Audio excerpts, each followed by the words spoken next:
வணக்கம் ஃப்ரெண்ட்ஸ். 2019ஆம் ஆண்டு நடைபெற்ற டெட் பேப்பர் 2 எக்ஸாம்ல சோசியல் சயின்ஸ்ல கேட்கப்பட்ட கேள்விகள், அந்த கேள்விகளுக்கான விடைகள் டீட்டெயிலா இந்த வீடியோல பார்க்க போறோம். மொத்தமாக சோசியல் சயின்ஸ்ல மொத்தம் 60 வினாக்கள் கேட்டிருப்பாங்க. அந்த 60 வினாக்கள்ல முதல் 30 வினாக்கள் மட்டும் இந்த வீடியோல நம்ம பார்க்க போறோம். தென் அடுத்த வீடியோல பார்ட் 2ல அடுத்த ரிமைனிங் 30 வினாக்கள் நம்ம பார்க்க போறோம். ஓகேவா? தென் வாங்க பார்க்கலாம். ஃபர்ஸ்ட் 91வது கொஸ்டின். கீழ்கண்டவற்றுள் எது தவறான கூற்று அப்படின்னு கேள்வி கேட்டிருக்காங்க. மொத்தம் ஒரு 4 டைப் கொடுத்துருக்காங்க. ஃபர்ஸ்ட் ஒன், டேட்டா ஏல இரட்டை ஆட்சி முறை வாரன் ஹேஸ்டிங்ஸ் கொண்டு வந்தார் அப்படிங்கிற ஏலையும், பில 1772ல கல்கத்தா வங்காளத்துவ தலைநகர் ஆயிடுச்சு அப்படிங்கிற பிலையும், சில வாரன் ஹேஸ்டிங் ஆட்சி காலத்தில் ரோஹில்லா போர் நடைபெற்றது சிலையும், டில வில்லியம் கோட்டையின் முதல் தலைமையாளர் வாரன் ஹேஸ்டிங் அப்படிங்கிற டிலையும் கொடுத்திருக்காங்க. இதுல எந்த ஸ்டேட்மெண்ட் தவறு, தவறான ஸ்டேட்மெண்ட் எது அப்படின்னு கேட்டிருக்காங்க. இந்த 91வது கொஸ்டின் ஆன்சர் என்ன அப்படின்னு பார்த்தோம்னா ஆப்ஷன் ஏ. ஆப்ஷன் ஏ தான் இதுக்கு ஆன்சர். இரட்டை ஆட்சி முறையை வாரன் ஹேஸ்டிங் கொண்டு வந்தா அப்படிங்கிறது தான் தவறான விடை. ஏன்னா இரட்டை ஆட்சி முறையை வாரன் ஹேஸ்டிங் கொண்டு வந்துருக்க மாட்டாரு. இரட்டை ஆட்சி முறையை கொண்டு வந்தது யாரு அப்படின்னு பார்த்தோம்னா ராபர்ட் கிளைவ். யார் கொண்டு வந்திருப்பா? Robert Clive. ராபர்ட் கிளைவ் தான் இரட்டை ஆட்சி முறையை கொண்டு வந்திருப்பாரு. பட் நீங்க என்ன கொடுத்துருக்காங்க அப்படின்னு பார்த்தோம்னா வாரன் ஹேஸ்டிங் கொடுத்ததுனால இது ஒரு ஸ்டேட்மெண்ட் தான் தவறு. இந்த கேள்விக்கு ஆன்சர் ஆப்ஷன் ஏ ஆன்சர். அடுத்த கொஸ்டின் பார்க்கலாம். Question number 92. இது என்ன அப்படின்னா பொறுத்துகை கொடுத்துருக்காங்க. பொறுத்துகை என்ன அப்படின்னு பார்த்தோம்னா இதெல்லாம் சிறுசபை நாகரிகத்துல உள்ள முக்கியமான நகரங்கள் என்னென்ன கண்டுபிடிச்சாங்க அப்படின்னு கொடுத்துருக்காங்க. இதுக்கான ஆன்சர் என்ன அப்படின்னு பார்த்தோம்னா ஆப்ஷன் டி தாங்க இதுக்கான ஆன்சர். அதாவது ஹரப்பா அப்படிங்கிறது பார்த்தோம் அப்படின்னா அங்க செபு அப்படிங்கிற ஒண்ணு. செபுங்கிறது என்ன அப்படின்னா ஹரப்பால உள்ள மாடுகள் செபு என்று அழைக்கப்பட்டுச்சு. அடுத்து மொஹஞ்சதாரோல நடனம் ஆடக்கூடிய பெண் சிலை, ஒரு நாட்டிய மங்கை உருவம் பொறித்த ஒரு வெண்கல சிலை கண்டுபிடிக்கப்பட்டுச்சு. அது மொஹஞ்சதாரோல. அதுக்கு அடுத்து காலிபங்கன்ல உழுத நிலங்கள் கண்டுபிடிக்கப்பட்டிருக்கு. பாத்தீங்க அப்படின்னா இவங்களுக்கு இரும்பின் பயன்பாடு சிறுசபை நாகரிக மக்களுக்கு தெரியாது. அதனால என்ன பண்றாங்க, மரத்தை வச்சு கலப்பைகள் செய்து அதால நிலங்களை ஃபுல்லா உழுறாங்க. அந்த உழுத நிலங்கள் காலிபங்கன்ல கண்டுபிடிக்கப்பட்டிருக்கு. இதுதான் அதுக்கு ஆன்சர். அடுத்து மெகர்கார் தொடக்க கால பல் மருத்துவம் நடைபெற்றதான குறிப்புகள் கண்டுபிடிச்சிருக்காங்க. இதுதான் இதுக்கு ஆன்சர். அப்போ கொஸ்டின் நம்பர் 92க்கு ஆப்ஷன் டி ஆன்சர்.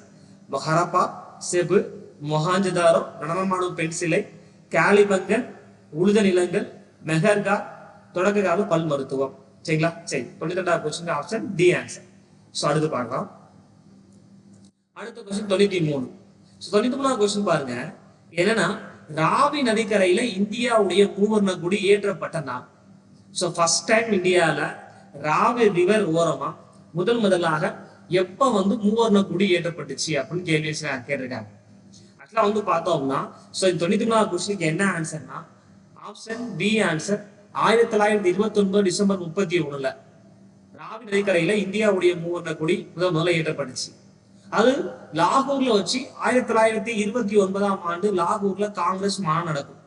அந்த லாகூர் காங்கிரஸ் மாநாட்டுல பூர்ண சுயராஜ்யம் குறித்த கொள்கைகள் தீர்மானங்கள் நிறைவேற்றப்பட்டு 1929 டிசம்பர் 31ல ராவி நதிக்கரையில மூவர்ண கொடி ஏற்றப்படும். அப்ப இந்த கொஸ்டினுக்கு ஆன்சர் ஆப்ஷன் பி ஆன்சர். அடுத்து கொஸ்டின் நம்பர் 94. 94 பாருங்க. இது பொறுத்துகை கொடுத்துருக்காங்க 94. என்ன அப்படின்னு நம்ம பார்த்தோம்னா மழைப்பொழிவு. மழைப்பொழிவு என்பது மழை பெய்யும் பொழுது நீர்த்துடைய விட்டம் எவ்வளவு இருக்கும்? 0.5 மீட்டருக்கு அதிகமா இருக்கும். அப்போ 1க்கு ஆன்சர் என்னன்னா நீர்த்துறையின் விட்டம் 0.5 மில்லிமீட்டருக்கு அதிகமா இருக்கும். சரிங்களா? அதுக்கு அடுத்து 2வது கல்மலை என்பது பனி செல் விட்டத்து 5 மீட்டருக்கு குறைவா இருந்தா கல்மலை அப்படின்னு நம்ம சொல்றோம். இதான் 2வது ஆன்சர். அடுத்து பனி என்பது உரைநிலைக்கும் கீழ் பெய்யக்கூடிய மலைய பனித்துகளா விழுற நிலையை தான் நம்ம பனி அப்படின்னு நம்ம சொல்றோம். இது 3. அடுத்து பனித்திவளை என்பது புல் மற்றும் இலைகளின் மீது காணப்படும் சிறிய நீர்த்துளிகள், அதாவது பனித்திவளைகள் அப்படின்னு சொல்றோம். அப்ப இந்த கேள்விக்கான ஆன்சர் 94வது கொஸ்டினுக்கான ஆன்சர் ஆப்ஷன் டி ஆன்சர். 4, 1, 2, 3. அடுத்த கொஸ்டின் நம்பர் 95. என்ன கொடுத்துருக்காங்க, பின்வருவற்றுள் எது சமநோக்கு வளைகோட்டின் பண்பு ஆகும் அப்படின்னு கேட்டிருக்காங்க. சமநோக்கு வளைகோட்டோட பண்பு எதுன்னு கேட்டிருக்காங்க. இதுல வந்து இதுக்கு என்ன ஆன்சர் வரும் அப்படின்னு நம்ம பார்த்தோம்னா ஆப்ஷன் சி தான் இதுக்கு ஆன்சருங்க. சமநோக்கு வளைகோடு. இரண்டு சமநோக்கு வளைகோடுகள் ஒன்றை ஒன்று வெட்டி கொள்வது இல்லை. சோ இதான் சமநோக்கு வளைகோடு எப்பவுமே ஒன்னே ஒன்று வெற்றி கொள்வது இல்லை. சோ இதான் ஆன்சர் ஆப்ஷன் சி ஆன்சர் 95. அடுத்து கொஸ்டின் நம்பர் 96 பாருங்க. மாண்டிவீடு எனும் நகர்ல அரசுகளின் உரிமைகள் மற்றும் கடமைகள் மீதான மாநாடு நடைபெற்ற ஆண்டு எந்த ஆண்டு அப்படிதான் கேள்வி. சோ இதுக்கான ஆன்சர் வந்து 1933 தான் இதுக்கு ஆன்சர். 96வது question answer 1933. அடுத்த கொஸ்டின் 97 பார்க்கலாம். 97 கோள்கள் இருந்து கேள்வி கேட்டிருக்காங்க. பாருங்க, கோள்கள் இருந்து கேள்வி கேட்டிருக்காங்க. என்னன்னா வெள்ளி, கனிமேடு, மீட்டியோ, செரஸ் அப்படின்னு கொடுத்துருக்காங்க. இதை கரெக்டா நம்ம மேட்ச் பண்ணணும். சோ இதுக்கு ஆன்சர் வந்து பார்த்தோம்னா என்னன்னா வெள்ளி என்பது விடிவெள்ளி என்று அழைக்கப்படுது. சரிங்களா, விடிவெள்ளி. சோ வந்து பண்ண வெள்ளி என்பது விடிவெள்ளி என்று அழைக்கப்படுது. விடிவெளின்னு ஏன் சொல்லணும்னா காலைல சூரியன் உதயம் வரும் பொழுதும் மாலை சூரியன் மறையும் பொழுதும் கண்ணுக்கு தெரியறதுனால இதே விடிவெள்ளி நம்ம சொல்றோம். சரிங்களா, அதுக்கு அடுத்து கனிமேடு என்பது துணைக்கோள். கனிமேடு என்பது என்னது? துணைக்கோள். அதுக்கு அடுத்து மீட்டியோர் என்பது என்ன? ஓகே, அதான் கொடுத்துருக்காங்க. மீட்டியோர் என்பது என்ன? சோ வந்து பார்த்தோம் அப்படின்னா எரி நட்சத்திரம். அது வந்து ஒரு வகையான எரி நட்சத்திரம். அடுத்து செரஸ். செரஸ் என்பது ஒரு குறுங்கோள். சரிங்களா, செரஸ் என்பது ஒரு குறுங்கோள். அப்ப இதுக்கான ஆன்சர் என்னன்னா ஆப்ஷன் சி ஆன்சருங்க. ஆப்ஷன் சி ஆன்சர் 97வது கொஸ்டினுக்கு. எப்பவுமே கோள்கள் இந்த ஒரு பாடம் இது 6ஆம் வகுப்புல இருக்கு. சோ இதுல இருந்து அதிகமான கேள்விகள் வந்துட்டே இருக்கு. அந்த கோள்கள் பாடத்தை தெளிவா படிச்சுக்கணும். ஓகேவா, இதை அடுத்து பார்க்கலாம். அடுத்து 98வது கொஸ்டின் பாருங்க. பின்னோற்றுள் எந்த முறையில் குறைந்தபட்ச பண பரிமாற்றம் 2 லட்சம் என கூறப்பட்டுள்ளது? சரிங்களா, சோ மினிமம் அமௌண்ட் டிரான்ஸ்ஃபர் வந்து 2 lakhs அப்படின்னு சொல்லி எதுல கூறப்பட்டிருக்கு அப்படிங்கிற கேள்வி கேட்டிருக்காங்க. சோ இதுக்கான ஆன்சர் என்னன்னா ஆப்ஷன் ஏ, உண்மை நேர மொத்த தீர்வாக அமைப்பு. இந்த உண்மை நேர மொத்த தீர்வாக அமைப்புலதான் குறைந்தபட்ச பண பரிமாற்றம் 2 லட்சம் அப்படின்னு வச்சிருக்காங்க, கூறப்பட்டிருக்கு. சரியா, சரி பாருங்க. சோ அப்போ ஆன்சர் வந்து 98க்கு ஆப்ஷன் ஏ ஆன்சர். அதுக்கு அடுத்து 99வது கொஸ்டின் பாருங்க. இந்திய அரசியலமைப்பு சட்டத்தில் எத்தனையாவது பிரிவு குடியரசு துணைத் தலைவர் பதவிக்கு வழிவகை செய்கிறதுன்னு கேட்டிருக்காங்க. குடியரசு துணைத் தலைவர். சோ நம்ம பார்த்தோம்னா இதுக்கு ஆன்சர் வந்து ஆப்ஷன் பி ஆன்சர் 63. இந்தியாவில குடியரசுத் தலைவருக்கு அடுத்த நிலையில ஒரு துணை குடியரசுத் தலைவர் இருக்க வேண்டும் என்று இந்திய அரசியலமைப்புல ஆர்டிக்கல் 63 குறிப்பிடுகிறது. அப்ப இதுக்கு ஆன்சர் ஆப்ஷன் பி ஆன்சர். அடுத்து 100வது கொஸ்டின் பாருங்க. உயிரின பன்மை வள மையங்கள் என்ற வார்த்தையை உருவாக்கியவர் யார் அப்படிதான் கேள்வி. சோ வந்து பாருங்க, இந்த வேர்டு அதாவது என்னன்னா உயிரின பன்மை வள மையம், பயோடைவர்சிட்டி ஹாட்ஸ்பாட். சோ இந்த வார்த்தையை உருவாக்குனது யாருன்னு கேட்டிருக்காங்க. சோ இதுக்கான ஆன்சர் வந்து நான்வன் மயஸ். சோ அதான் உருவாக்கிருக்காரு. அதுக்கு அடுத்த கொஸ்டின் பாருங்க. Question number 101. என்னன்னா பிரிட்டிஷ் இந்தியாவின் முதல் பொது தேர்தல் நடந்த ஆண்டு எந்த ஆண்டுன்னு கேள்வி கேட்டிருக்காங்க. சோ இதுக்கான ஆன்சர் வந்து பார்த்தோம்னா 1920 தான் இதுக்கான ஆன்சர். சோ இந்தியாவில் ஜெனரல் எலெக்ஷன், ஃபர்ஸ்ட் ஜெனரல் எலெக்ஷனே இந்தியா 1920 தான் கனெக்ட் பண்றாங்க. அதாவது 1919 கொண்டு வரப்பட்ட இந்த மாண்டேகி ஜேம்ஸ் போர்ட் சட்டத்தின்படி இந்தியாவில் ஃபர்ஸ்ட் ஜெனரல் எலெக்ஷன் 1920ஆம் ஆண்டு நடத்தப்படுகிறது. So answer option A answer. அதுக்கு அடுத்து சோ இந்தியாவில் ஜிஎஸ்டி நடைமுறைப்படுத்தப்பட்ட நாள். அப்ப இந்தியாவில் ஜிஎஸ்டி வந்து எப்ப நடைமுறைப்படுத்தப்பட்டுச்சு கேள்வி கேட்டிருக்காங்க. சோ இந்த கேள்விக்கான answer option C answer July 1, 2017 இந்தியாவில் ஜிஎஸ்டி நடைமுறைப்படுத்தப்பட்ட ஆண்டு. சரிங்களா, சரி இது ஈஸியா அப்படி ஞாபகம் வச்சுக்கலாம்னா ஜிஎஸ்டி நடைமுறைப்படுத்தப்பட்டதை ஈஸியா ஞாபகம் வைக்க ஒரு ஷார்ட்கட் சொல்றேன், ஞாபகம் வச்சுக்கோங்க. அதாவது 17 எழுதிக்கோங்க. இடையில ஒரு டாட் மட்டும் வச்சிருங்க. 1/7/2017 முடிச்சா எவ்வளவு அப்படியே ஞாபகம் வச்சுக்கலாம். 1/7/2017 17 வச்சுக்கணும். 17 வச்சு எழுதிக்கணும். இடையில ஒரு டாட்டை மட்டும் வச்சிடணும். 1/7/2017 எது அறிமுகப்படுத்தப்பட்டது? ஜிஎஸ்டி அறிமுகப்படுத்தப்பட்ட நாள். ஓகேவா, தென் அடுத்த கொஸ்டின் பார்க்கலாம். கொஸ்டின் நம்பர் 103 பாருங்க. சோ 103வது கொஸ்டின் என்ன அப்படின்னா கீழ்கண்ட மீன்பிடி தலங்களில் எந்த ஒன்று அட்லாண்டிக் கடல்ல இல்ல அப்படின்னு கேட்டிருக்காங்க. ஸோ இதுக்கான ஆன்சர் என்ன அப்படின்னா ஆப்ஷன் சி ஆன்சர் ரீட் அப்படிங்கிற திட்டு. ஸோ இந்த ரீட்டுங்கிற திட்டு வந்து பார்த்தோம் அப்படின்னா ரீட் அப்படிங்கிற திட்டு. ஸோ இந்த திட்டு தான் வந்து இல்லை சரிங்களா. இந்த ரீட் அப்படிங்கிற திட்டு தான் இல்லை. ஸோ இதுக்கான ஆன்சர் வந்து ஆப்ஷன் சி ஆன்சர். ஓகேவா, ஆப்ஷன் சி ஆன்சர் இருக்கு. ஸோ அடுத்த கொஸ்டின் பார்க்கலாம். Question number 104. கீழே கொடுக்கப்பட்டவர்களில் இந்திய தேசிய காங்கிரஸின் முதல் மாநாட்டில் முதல் தீர்மானத்தை கொண்டு வந்தவர் யார்? இந்திய தேசிய காங்கிரஸ் மாநாட்டில் முதலாக தீர்மானத்தை கொண்டு வந்தது யாரு அப்படின்னு கேள்வி கேட்டிருக்காங்க. அப்ப வந்து பாருங்க, சோ கீழே கொடுக்கப்பட்டவங்கல இந்திய தேசிய காங்கிரஸ் மாநாட்டில் ஃபர்ஸ்ட் தீர்மானத்தை கொண்டு வந்தாங்க. ஃபர்ஸ்ட் ரெசல்யூஷன் இந்த first session of Indian National Congress அப்படின்னு கேட்டிருக்காங்க. ஸோ இதுக்கான ஆன்சர் வந்து option B answer Subramania Iyer. அவர்தான் முதலாக தீர்மானத்தை கொண்டு வருவார். இந்திய தேசிய காங்கிரஸ் மாநாட்டில் தீர்மானத்தை கொண்டு வந்த முதல் தமிழர் என்பவர் சுப்பிரமணிய ஐயர் தான். ஸோ ஆப்ஷன் பி ஆன்சர் 104வது கொஸ்டினுக்கு. அதுக்கடுத்து எக்ஸ்ட்ரா பார்க்கலாம் 105. ஸோ 105 என்ன கேள்வி கேட்டிருக்காங்கன்னா தென் பெருங்கடலில் உள்ள ஆழமான அகழி எது அப்படின்னு கேள்வி கேட்டிருக்காங்க. தென் பெருங்கடல்ல உள்ள ஆழமான அகழி. அகழி என்பது பொதுவா நம்ம என்ன சொல்லுவோம் அப்படின்னா கடல்ல மிக ஆழமான பகுதி நம்ம அகழி அப்படின்னு நம்ம சொல்லுவோம். ஸோ அப்ப தென் பெருங்கடல்ல உள்ள மிக ஆழமான அகழி எது அப்படின்னா ஆப்ஷன் பி ஆன்சருங்க தென் சாத்விச் அகழி. இதான் தென் பெருங்கடல்ல உள்ள ஒரு ஆழமான ஒரு அகழி. ஓகேவா, சரி அடுத்த கொஸ்டின் பார்க்கலாம். கொஸ்டின் நம்பர் 106 பாருங்க. 106வது கொஸ்டின். யாசூப் கானுக்கும் லிட்டனுக்கும் இடையே முடிந்த உடன்படிக்கையின் பெயர் என்ன அப்படின்னு கேள்வி கேட்டிருக்காங்க. இதுக்கான ஆன்சர் என்ன அப்படின்னா 106க்கு ஆப்ஷன் பி கண்டமக் உடன்படிக்கை தான் யாசூப் கானுக்கும் லிட்டனுக்கும் இடையே நடந்த உடன்படிக்கை. அடுத்து பார்க்கலாம். அடுத்த கொஸ்டின் நம்பர் 107 பாருங்க. பின்வரும் கூற்றுகளில் பவளப்பாறை சார்ந்தது எது அல்லது எவை? பவளப்பாறை. சோ ஃபர்ஸ்ட் ஒன் பவளங்கள் அயனமண்டல கடல் பகுதியில் மட்டுமே வாழக்கூடியது. ஃபர்ஸ்ட் கொடுத்திருக்காங்க. செகண்ட் பவளங்கள் தொகுதியாக கூட்டமைப்பாக வாழ்கின்ற நிலையில் ஒன்று அப்படின்னு கொடுத்திருக்காங்க.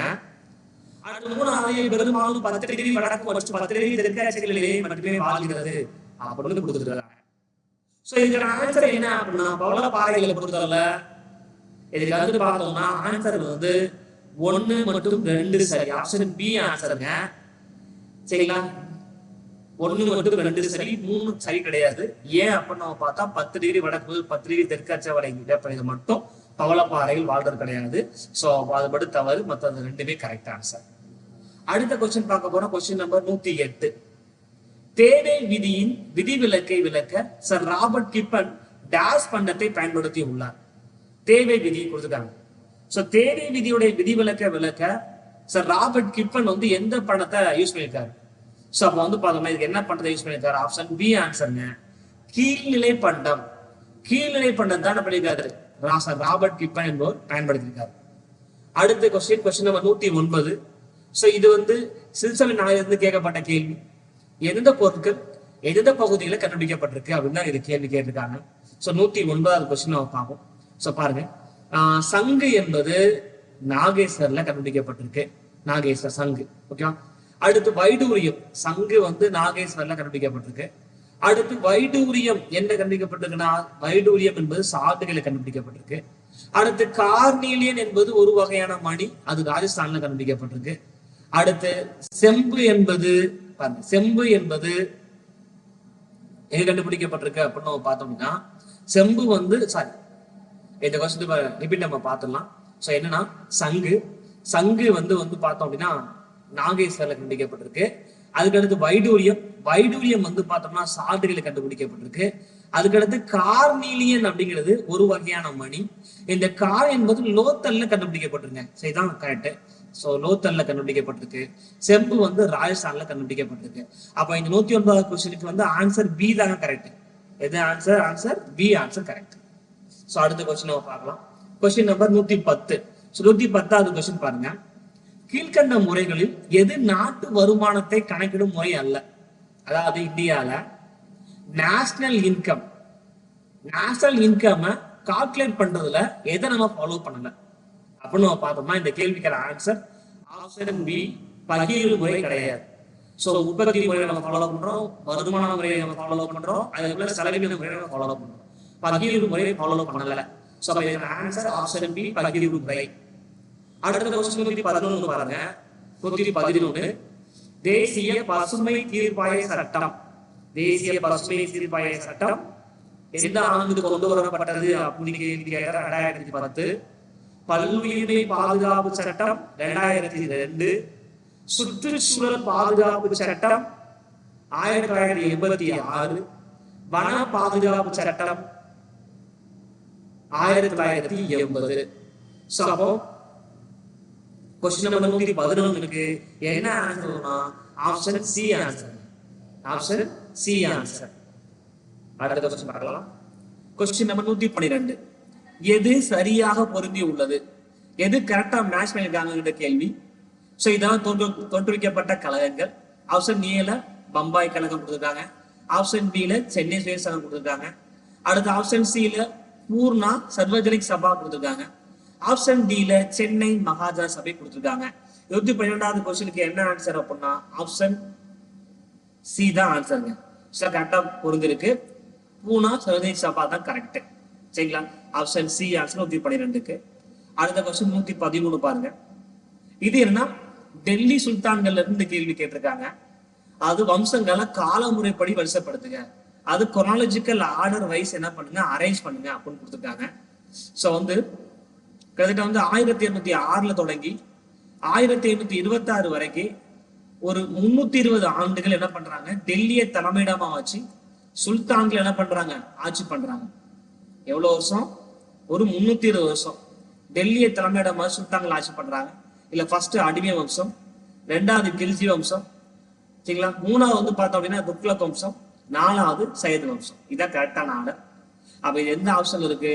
ஆப்ஷன் பாருங்க எந்த ஆப்ஷன்ல இருக்கு? ஃபர்ஸ்ட் அடிமை வம்சம், அதுக்கடுத்து நெக்ஸ்ட் கில்ஜி வம்சம், அப்புறம் துக்ளக், அப்புறம் சையது. ஆப்ஷன் ஏ தான் இருக்கு. சரிங்களா? ஆன்சர் ஏ தான் இது கரெக்டான ஆன்சர் 113வது கொஸ்டினுக்கு. அது 114வது கொஸ்டின் நம்ம பார்க்க போறோம். 114 முகமது பின் காசிம் எந்த நகரத்தை தங்க நகரம் என்று அழைத்தார்? முகமது பின் காசிம் தான் படிச்சிருக்கோம். இந்தியா மீது படையெடுத்த முதல் அரேபிய படையெடுப்பாளர் யாரு அப்படின்னு கேள்வி கேட்டாங்கன்னா அதுக்கான ஆன்சர் முகமது பின் காசிம். ஸோ இவர் தான் இந்தியா மீது படையெடுத்த முதல் அரேபிய படையெடுப்பாளர், இந்தியாவின் மீது படையெடுத்த முதல் முஸ்லீம் படையெடுப்பாளர் முகமது பின் காசிம் தான். ஸோ இவர் தங்க நகரம் என்று அழைத்தது எது அப்படின்னா ஆப்ஷன் பி முல்தான் என்ற பகுதியை தங்க நகரம் அப்படின்னு ஒரு அழைச்சார். ஸோ அடுத்த கொஸ்டின் நம்ம பார்க்க போறோம். கொஸ்டின் 115 பின்னோற்றில் எந்த கோளால் தண்ணீரில் மிதக்க இயலும்? அதாவது தண்ணீர்ல மிதக்கக்கூடிய கோள் எது அப்படின்னு கேட்டிருக்காங்க. ஸோ இதுக்கான ஆன்சர் ஆப்ஷன் பி சாட்டன், சனி தான். சனி தண்ணீர்லயும் மிதக்கும், ஏன்னா அடர்த்தி ரொம்ப கம்மியான தண்ணீர்லயும் மிதக்கக்கூடிய கோள் சனி கோள். நெக்ஸ்ட் அடுத்த கொஸ்டின் பார்க்கலாம். Question number 116. 116வது கொஸ்டின் பார்த்தோம் அப்படின்னா இதுக்கு ஆன்சர் என்ன அப்படின்னா 116வது கொஸ்டினுக்கு ஆன்சர் ஆப்ஷன் டி தான் இதுக்கு ஆன்சர். சரியா? சோ என்ன அப்படின்னா 3, 2, 4, 1. ஹைகோஸ் என்பது எகிப்தின் 15வது வம்ச ஆட்சியாளர் 1. விசியர் என்பது மாகாணத்துல உள்ள ஆளுநர். அடுத்து சிகுராட் என்பது என்ன அப்படின்னா பிரமிட் வடிவ நினைவிடங்கள். அதுக்கப்புறம் மென்சியஸ் என்பது சீன தத்துவ ஞானி. ஸோ 9th இந்த கேள்வி கேட்டிருக்காங்க. ஸோ அடுத்த கொஸ்டின் பார்க்கலாம். அடுத்த கொஸ்டின் நம்பர் 117. 117 ஸோ இதுக்கு ஆன்சர் என்ன அப்படின்னு நம்ம பார்த்தோம்னா ஆப்ஷன் சி தான் இதுக்கு ஆன்சருங்க. அது பொறுத்து கேட்டிருக்காங்க. ஹைரோகிளிபிக்ஸ். இது ஹைரோகிளிபிக்ஸ் என்பது என்ன அப்படின்னு நம்ம பார்த்தோம் அப்படின்னா ஹைரோகிளிபிக்ஸ் என்பது எகிப்துல உள்ளது. அடுத்து கியூனிஃபார்ம் மெசபடோமியா எழுத்து முறை இதெல்லாம். ஹம்முரபிக் என்பது பாபிலோனியா. பட்டுப்பாதை சீனா. ஓகே.